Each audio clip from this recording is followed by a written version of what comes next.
Хорошо. Kim o? Баягы мен банктан тазартуучулар жок.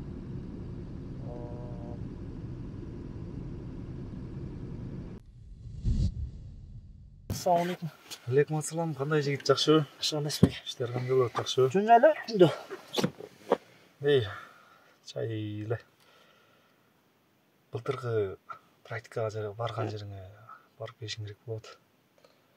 Не иштерме? Ошол жакта бир бизнеске ылайыктуу жакшы бир склад бар. Ал склад азыркы учурда айыл өкмөттүн балансында турат. Ошол складты жеке менчикке чыгарып алыш керек болот да.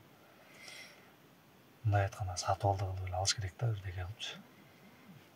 Эми ал өкмөттүн балансында болсо, колдон келеби? Колдон келет. Ал жерде документ иштерин бүтүрө турган, жардам бере турган кишилер бар. Мындай ноосу бар ал жерде. Ноосу мындай кийин соттошкондо утулгудай кишиге оформить этишиң керек. Же болбосо өзүң оформить эте турган болсоң, кийин проблема чыкса өзүң жооп берип каласың. Ошон үчүн деги проблеманы түшүндүм да. Эми кыскасы иш жүзүндө мен кылайын, кагаз жүзүндө алгысың да.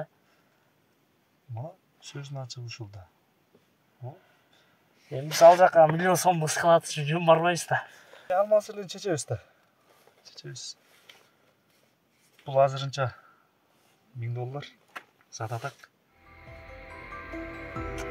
Келгенде сүйлөшөбүз. Жакты.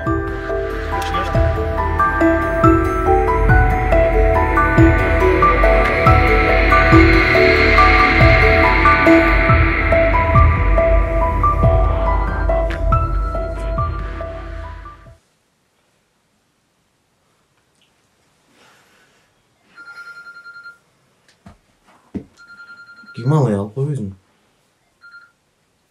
Банктан эле.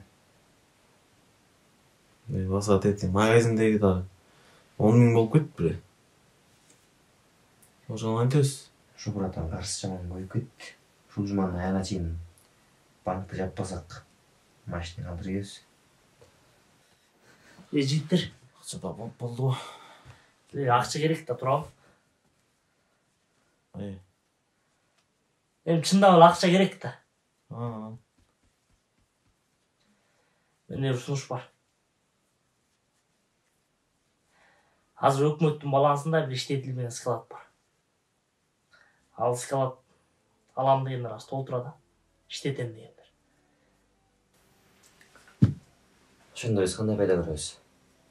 Эми пайдасын айтканда ал склад кеминде миллион турат деп коелу. Бизден кандай жардам ошондо? Жардам болгондо складты ушул айдын бир жаранына өткөзүш керек, менчиктештир. Сатабыз, акчасын тең бөлөбүз.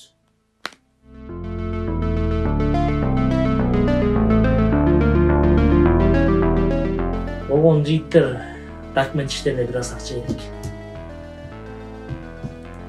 Анын акчаны каяктан табабыз? Ошол жагы бар да. Жаза койм. Давай анда.